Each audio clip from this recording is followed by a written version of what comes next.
Saudações, alunos do primeiro ano. Iniciaremos agora o conteúdo sobre Idade Média. IFP Campus Cocal, professora Ariane Lima, sejam todos bem-vindos. Iniciaremos estudando Idade Média, fazendo um rompimento com a ideia de Idade Média restrita à Europa e uma Idade Média das Trevas, uma concepção que se alinha à ideia de peste negra, à ideia das cruzadas e à ideia de morte e de fome.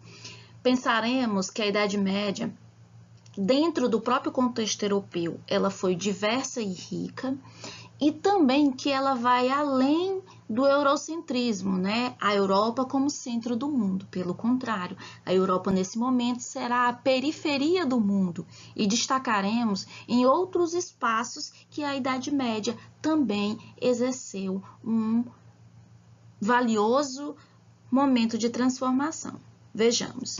Começaremos entendendo o nascimento da Europa cristã. Esse é o momento que vocês mais conhecem, que os estudantes mais conhecem, que é a versão clássica do que foi a Idade Média na Europa cristã. Conheceremos também como se deu a Europa no mundo árabe, né, no mundo do islamismo, e também na China, a China de grandes construções e invenções. Veremos também que a América e a África possuíam reinos e estruturas culturais complexas nesse período também da Idade Média. Então, digo a vocês que vamos desconstruir a Idade Média clássica e vamos reconstruir uma Idade Média diversa culturalmente e muito longe das trevas que estamos habituados a destacar. Iniciaremos, portanto, com a versão clássica da Idade Média, que é na Europa cristã. Teremos as características desse período na Europa para depois compararmos ao que aconteceu em outros espaços do mundo medieval. Para entender o Império Romano, é interessante entender como é que se deu a transição do Império Romano aos reinos germânicos. Devido à dificuldade de manter protegida a grande extensão das fronteiras do Império Romano, das constantes invasões dos povos bárbaros, né, os germânicos, o Império deixou de investir na conquista de novos territórios, o que provocou a diminuição de escravos. Lembrando que os escravos vinham dos povos dominados pelos romanos, e assim existe uma ligação direta entre a crise, o colapso do Império Romano e a presença dos povos germânicos. Lembrando também que o que significava bárbaro? Os romanos adotaram esse termo para designar todos os povos que viviam fora do Império Romano, especialmente os povos de origem germânicas. É interessante lembrar que esse termo foi apropriado de forma pejorativa, sempre associando a ideia de alguém bárbaro, seria alguém incivilizado, que não teria a cultura sofisticada ocidental, de origem greco-romana. Os germânicos eram povos vindos do norte da Europa. Eram grandes grupos consanguíneos reunidos em tribos, que, por sua vez, organizavam-se em confederações militares. Os povos francos, alamanos, burgúnios, vândalos, ostrogodos, visigodos, conduzidos por chefes de guerras, os reis. Sofrendo pressão de um movimento migratório vindo da Ásia, envolvendo os hunos, as tribos germânicas dos gogos e vândalos atravessaram as fronteiras do Império Romano. E assim, como podemos visualizar aqui no mapa das invasões bárbaras, esse mapa que eu já apresentei na última aula a vocês, vejam como em todos os segmentos do extenso Império Romano existiam a fixação de grupos bárbaros para o Império Romano. Lembrando, gente, que esse termo, ele ao longo dos anos, tornou-se pejorativo. Chamar alguém de bárbaro significaria incivilizado para o mundo ocidental, né? Exatamente, não passa de um termo histórico e um termo que é apropriado indevidamente. Bom, os povos bárbaros, o que podemos destacar de suas características? Por que eu estou destacando isso, gente? Porque a Europa cristã, deixar claro para vocês, ela será resultado da união desse povo romano que se desagrega no fim do Império e esses povos que vão chegar, os povos bárbaros. Portanto, precisamos conhecê-los. Os povos fora das fronteiras, né, sem a cultura greco-romana, como eu havia falado. Germânico, principal grupos, os suevos, os lombardos, os teutônicos, os francos, os godos, os visigodos, os ostrogodos, os vândalos, os burgúndios, os ângulos e os saxões. Vejam, gente, que vocês já conseguem identificar nomes que vão reaparecer na estruturação futura de povos importantes que vão se construir monarquias nacionais e mais na frente vão constituir povos dos países atuais. Vejam aí os francos, vocês devem lembrar, os anglo-saxônicos, que vão dar origem principalmente aos ingleses, os francos aos franceses. Então, vejam aí que a junção desse império que se fragmentou romano vai juntar-se a esse povo e vai dar esses povos germânicos, que vai dar origem à Europa medieval. A economia desses povos bárbaros era agropastoril, eles não utilizavam a moeda e também o comércio. Eles não possuíam escrita, inicialmente eles eram politeístas, e inicialmente também eles não tinham o conceito de propriedade privada, né? Os bens eram coletivos. O poder político estava associado às castas de guerreiro, ou seja, os grupos de guerreiros, de importância, né? O direito consuetudinário, que significa que o conjunto de leis e normas dele era baseada na tradição, e uma instituição bastante importante para a Idade Média, que vai ser adaptada, que é o comitatus, os laços de dependência entre guerreiros. Já já vocês vão saber como a cultura europeia vai se apropriar dessas questões. Bom, com a invasão dos povos bárbaros, né, dos povos germânicos, vai acontecer a ruralização do Império. A crise do Império Romano, devido às invasões bárbaras e à diminuição das atividades econômicas dentro do espaço urbano, vai provocar o esvaziamento das cidades. Muitos de seus habitantes passaram a procurar abrigo, trabalho e segurança nas áreas rurais. Gente, viver na cidade era caro, viver na cidade era perigoso e viver na cidade não tinha emprego. Então, o Império vai viver um período de ruralização. O colonato será uma instituição importante dentro do contexto medieval. A grande massa da população fugiu para o interior, que é o que chamamos de processo de ruralização. Mas a grande maioria das terras do interior já tinham proprietários, pertenciam a poucas famílias, é o que chamamos de concentração fundiária, concentração de terras. As pessoas que migravam não podiam simplesmente ocupar, já que elas já pertenciam a alguém. Porém, a maioria desses proprietários não possuíam recursos para manter escravos ou pagar pessoas para trabalhar em suas terras. Dessa forma, surgiu o colonato, ou seja, o colono cuidaria de uma pequena parte das terras para se sustentar e, em troca, entregaria parte de sua produção das terras.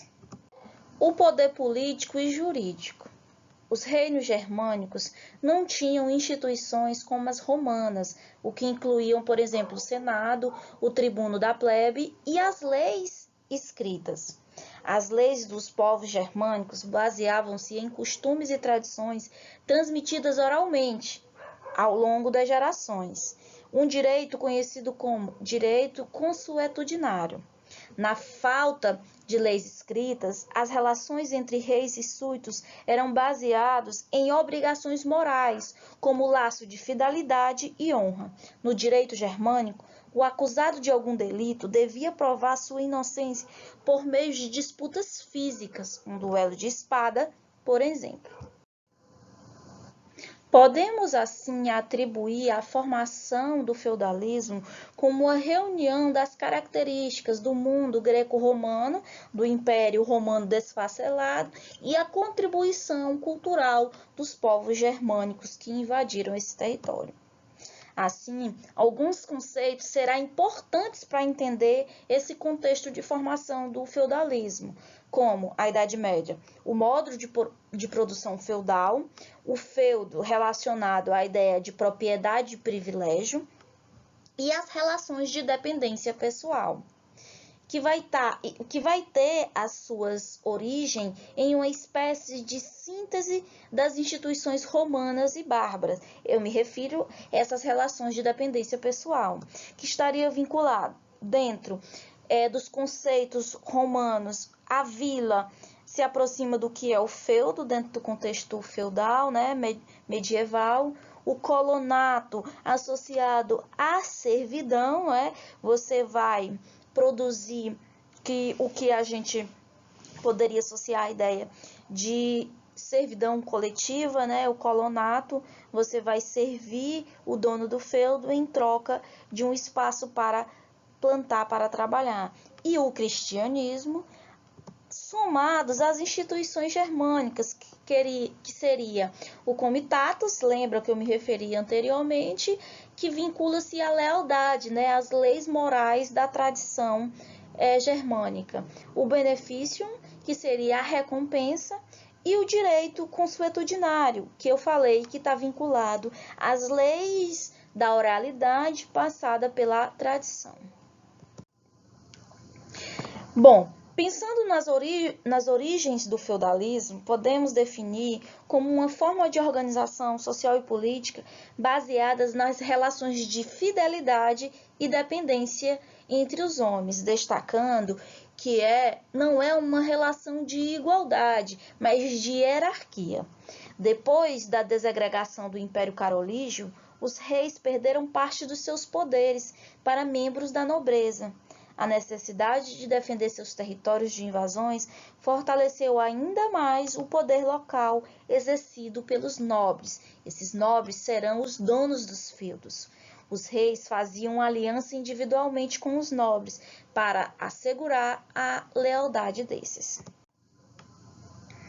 Para destacar algumas características do feudalismo, podemos pensar que entre o século IX e o século XI, que se consolidam as principais características desse feudalismo clássico europeu, que está associado ao enfraquecimento do poder central, a criação de feudos, cada senhor feudal criava as leis, cobravam impostos e administravam a justiça. Entendendo, gente, que não existe um poder político centrado na mão de apenas um líder, como no contexto do Império Romano, na mão do imperador, ou no contexto dos reinos, o poder na mão do rei. Agora não. Agora o poder está na mão dos nobres detentores desses feudos. Existem os laços de dependência pessoal, a economia baseada na agricultura de subsistência, né? Aí o comércio vai praticamente desaparecer. Esses feudos serão autossuficientes, né? E a consolidação da maior instituição que já apareceu no mundo ocidental, que é a Igreja Católica, que foi capaz de sobreviver até os tempos de hoje, né? A consolidação da Igreja Católica com uma organização de um grande poder, que não é somente espiritual, religioso, mas é um poder político e econômico. É bem importante, gente, destacarmos que essas características, elas não vão surgir de um dia para o outro. Elas não vão surgir a partir do momento que o Império Romano se acaba, mas elas vão durar séculos e mais séculos. Aqui estamos falando em uma espécie de síntese de características que se constituiu e se consolidaram. Como é que se dava a organização do feudo, né? Em uma economia agrícola autossuficiente, significa de subsistência, né? Eles produziam aquilo que era necessário para sobreviver, sem o comércio e sem moeda. A unidade econômica básica é o feudo, né? O benefício desse espaço, e era dividida em 3 espaços diferentes que demonstravam a hierarquia social. O manso senhorial, que é o castelo, o espaço do castelo, a fortificação protegida, mais as melhores terras. Por que as melhores terras? Porque as melhores terras dariam uma quantidade de produção melhor e maior para o usufruto do senhor. O manso servil, que são as terras as arrendadas, né, os lotes, que é igual às glebas ou tenências, que é o espaço onde os servos habitavam e também poderiam plantar, e o manso comunal, que seriam os bosques e pastos de uso comum.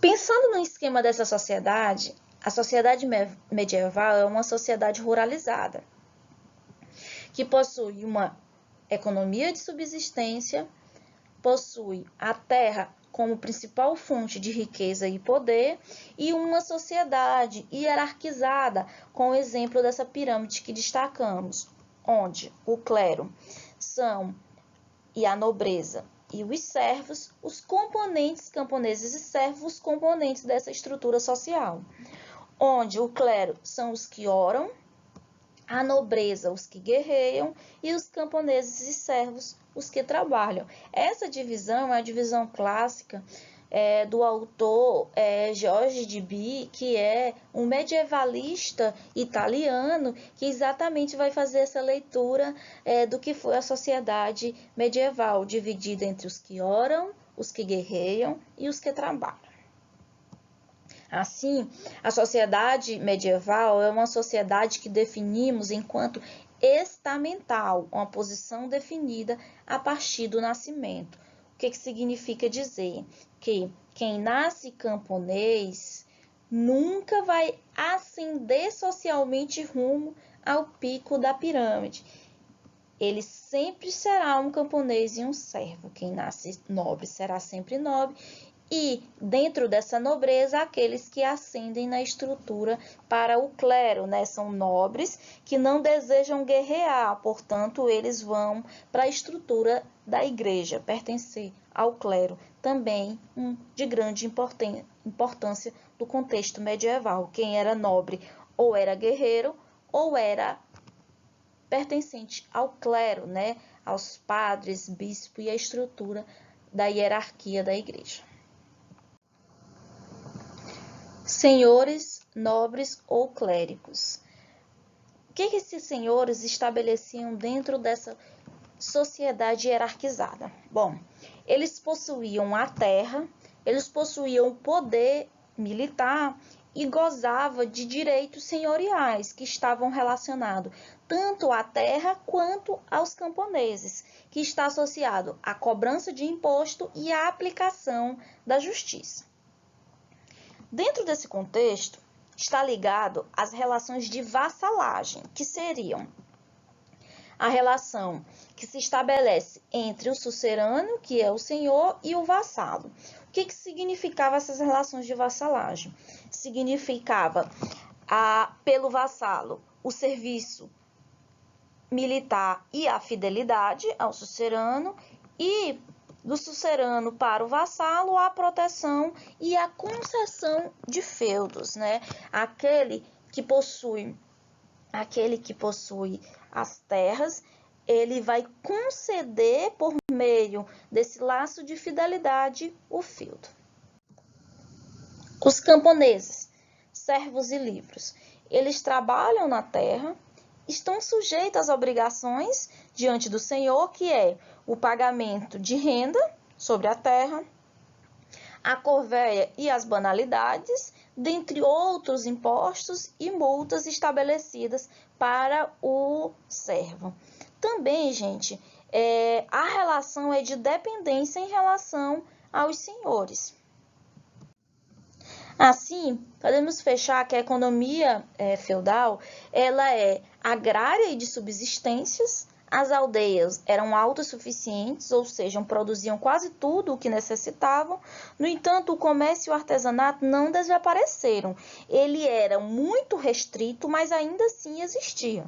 Por exemplo, o comércio, apesar de escasso, ele era praticado principalmente através do escambo, que é a troca. Por exemplo, você troca um saco de trigo por carne.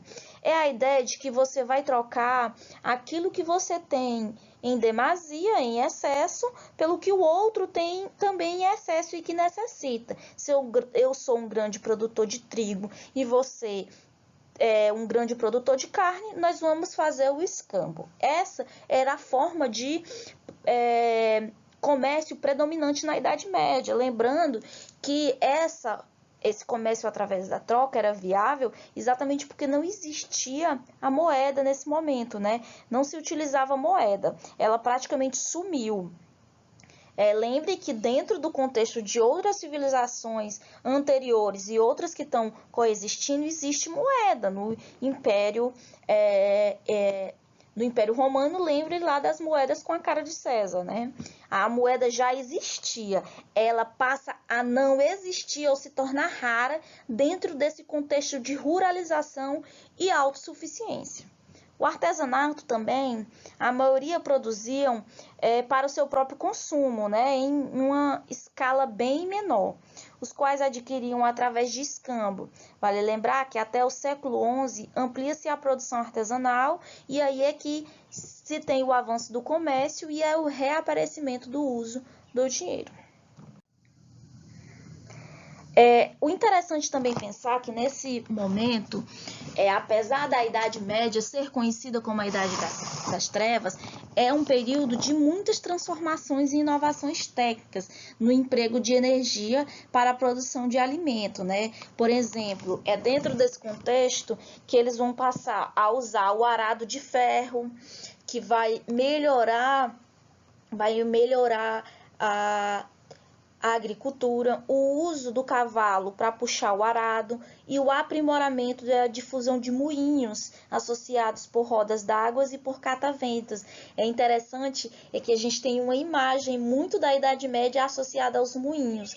Eu particularmente tenho essa imagem da Idade Média, ou vinculado a Cristo ou vinculado aos moinhos. É também nesse período que eles vão trabalhar com a ideia de rotação de culturas, que ainda hoje é uma ideia empregada na agricultura, né? A necessidade de que o solo precisa descansar e ter uma alternância da plantação de diferentes tipos de cultivos.